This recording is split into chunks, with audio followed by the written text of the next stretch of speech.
What's behind the sudden surge of the Golden State Valkyries?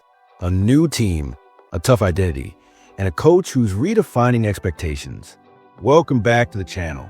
Today, we're diving deep into the WNBA power rankings, the hottest coaching debates, and the standout stars lighting up the court, including a rookie shutting down Sabrina Ionescu and a potential rivalry in the making between two college icons.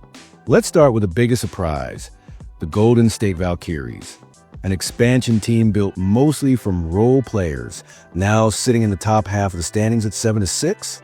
That's no accident. Natalie Nakase, their head coach, deserves massive credit. She's built a team that plays hard-nosed, defensive basketball. They rebound, they hustle, and most importantly, they believe.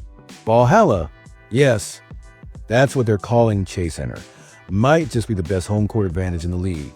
Nakase has empowered her players to play bigger roles, just like she did when moving from assistant to head coach. The Coach of the Year race is shaping up to be one of the most competitive we've seen in years. Nate Tibbetts in Phoenix is another name to watch. Despite major injuries to stars Alyssa Thomas and Kalia Copper, the Mercury boasts a top 3 defense that's turning over opponents on over 22% of possessions. And in Atlanta, Carl Smesko has transformed the Dream's offense. With Alicia Gray now looking like an MVP candidate, they've improved their offensive rating by nearly 12 points per 100 possessions compared to 2024. Right now, Minnesota stays at the top of the power rankings, even without Nafisa Collier. Phoenix rises to number 2 after a clutch win in New York. But the gap between teams 2 through 5? Razor thin. And if New York can keep winning without Jonquil Jones and Leonie Febick, Sandy Brondello deserves serious praise.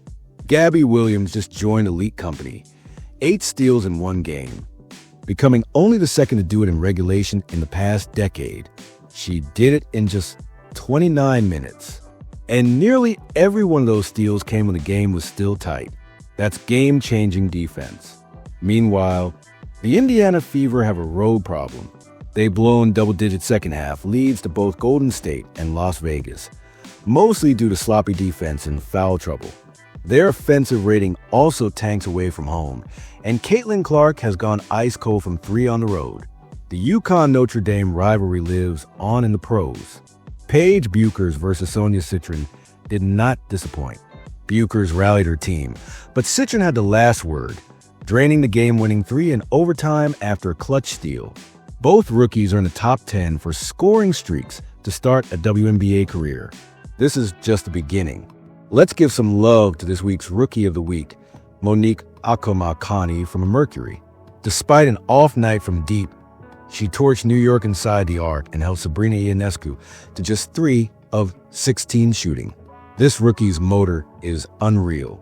Circle this one on your calendar. Minnesota at Atlanta, Friday at 7:30 p.m. Eastern. The Lynx have been dominant, but Atlanta's size could test their one glaring weakness. It's a statement game for both teams. So what's your take? Are the Valkyries legit? Who's your pick for Coach of the Year so far? Drop your thoughts in the comments. Smash that like button, and don't forget to subscribe for more WNBA breakdowns every week.